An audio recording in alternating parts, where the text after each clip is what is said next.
طلع علينا واحد المفروض ان هو اعلامي، طلع يقول لك ان صحيفة ماركا الاسبانية قالت ان فريق انتر ميامي هيواجه فريق غير معروف، ونشر الصورة دي. وطبعا يا جماعة الزملكاوية ما صدقوا جنازة وشبعوا فيها لطم، طلعوا بقى يزيطوا على النادي الاهلي: انتوا فريق غير معروف، انتوا مين يعرفكم، انتوا محدش يعرفكم في العالم، انتوا عاملين نفسكم فريق كبير وانتوا اساسا مش فريق كبير. وانا هنا جاي اقول لك الحقيقة: الاعلامي ده لو كان كلف نفسه وعمل ب 2 جنيه سيرش ودخل على صحيفة ماركا الاسبانية على النت وشاف الخبر الحقيقي، كان هيلاقي ان ده الخبر الحقيقي.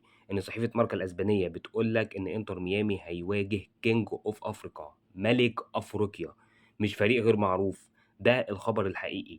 المشكلة يا جماعة ان الناس ديت ناس كتير بتصدقها. المشكلة يا جماعة ان الناس ديت شغالة في التلفزيون المصري، والمفروض ان عنده فريق اعداد بيعدلوا الاخبار. يا جماعة ده ب 2 جنيه سيرش يا جماعة هتشوف الخبر الحقيقي. يا جماعة هو الاستسهال للدرجة دي؟